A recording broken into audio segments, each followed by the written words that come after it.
Alright, here we are, 2024. New year, new you, right?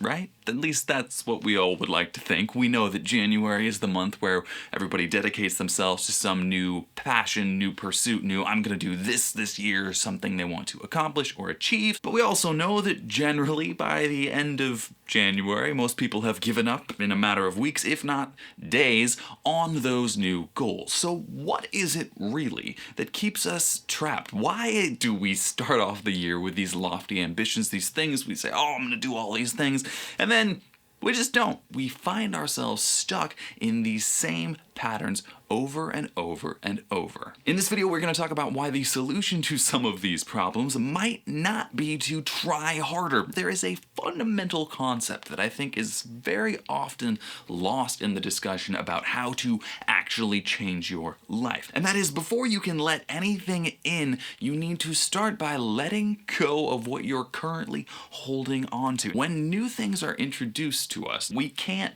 inherently commit with all of our heart and soul because we are still clinging to our old way of being.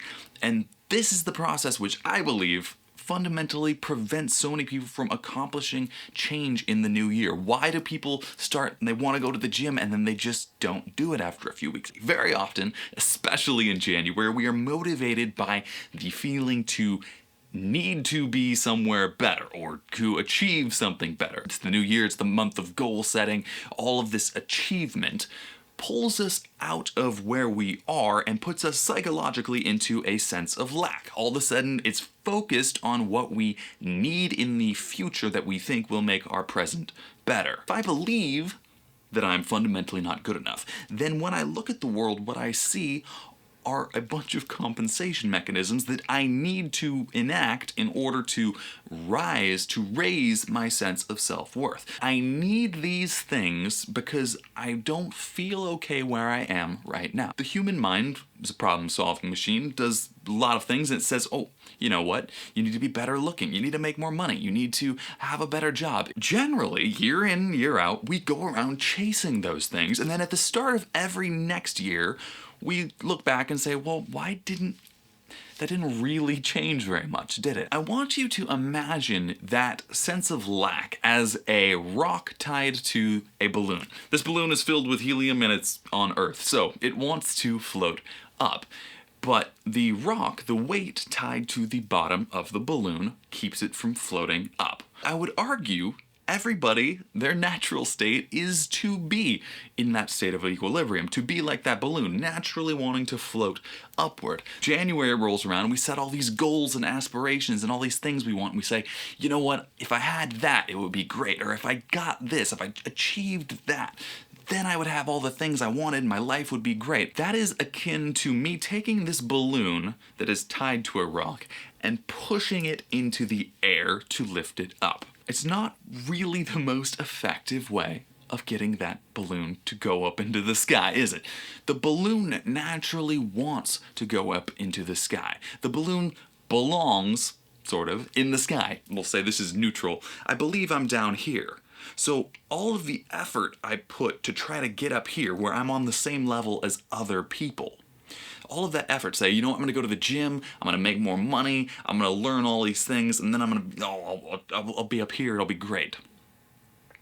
There's nothing inherently wrong with going to the gym or making more money or learning whatever you want or finding a better relationship. The problem is that as long as my behavior is motivated from the belief that I am down here, I am operating on flawed information. And most people are trying to compensate. They say, well, I'm down here, but if I had all that stuff up there, I just need to climb this ladder. As long as we believe that we are fundamentally down here, the actions we take are going to be born out of that space. Maybe we achieve the things we think we will get. So in other words, I become super muscular and I get the girlfriend, or I get the money and I get the group of friends I always wanted. Your psychological need still exists. Your complex desire to compensate for your not enoughness still exists because you don't fundamentally feel enough. You know what? My muscles made me enough.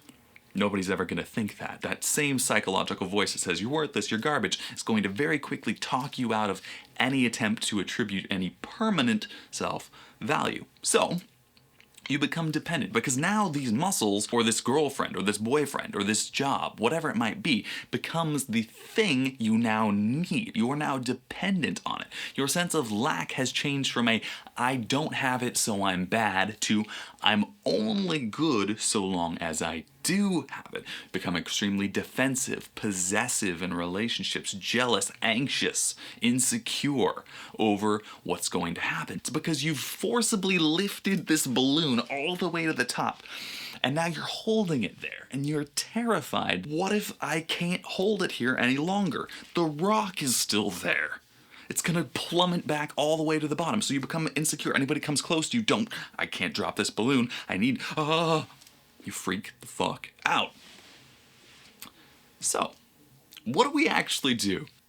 First, take a second. It's a new year. Give yourself a break. Give yourself a breath to acknowledge where you are in life, to see fundamentally where you are.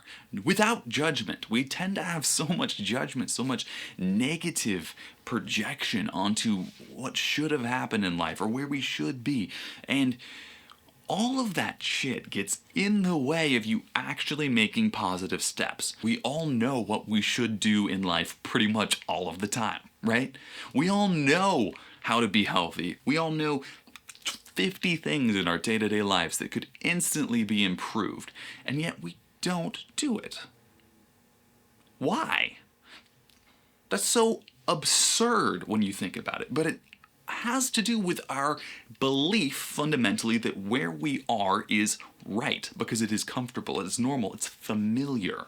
That means that it's where we belong. That identification with where we are now. We say, I'm gonna lift this balloon, right? But as long as that rock is there that says you belong here, you're naturally gonna float back down to wherever you equalize in that inner sense of self, the beliefs of your fundamental unworthiness, whatever the case might be. And is it any wonder then, when people are acting out of a sense of lack, they think they need to achieve something desperately to feel better about themselves? I'm gonna diet this year, I'm gonna work out, I'm gonna do whatever. Whatever their January aspirations, whatever their resolutions might be, is it any wonder that they then give up, they self-sabotage, because they fundamentally, the same belief that motivates the action is the belief that sabotages the action. The belief that I'm down here and I'm worthless and I need to do these things to get these results so that my life will be better. The same belief says you're not good, you can't do it, you're worthless, blah, blah, blah, blah, blah. And then you give up. And then you repeat the same thing next year and the year after, and you wonder why you're trapped, why you're stuck in these patterns. Ask yourself, is it true? Fundamentally, find those negative beliefs, those things you think are fundamental truths, limiting truths about yourself.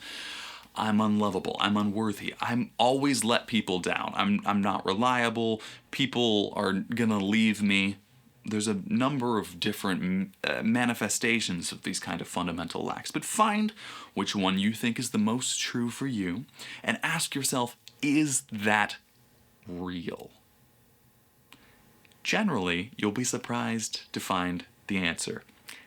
It's no. What you need to do next is check out this video right here on inner child wounds and healing them through journaling that goes specifically into this process about how to uncover these limiting beliefs and how to begin the process of letting them go so that we can let that balloon float up instead of shoving it up and getting in a fight with this weight. Instead, let go of the weight. Check this video out on how to do that. Thank you so much for watching. We will see you next time. Bye.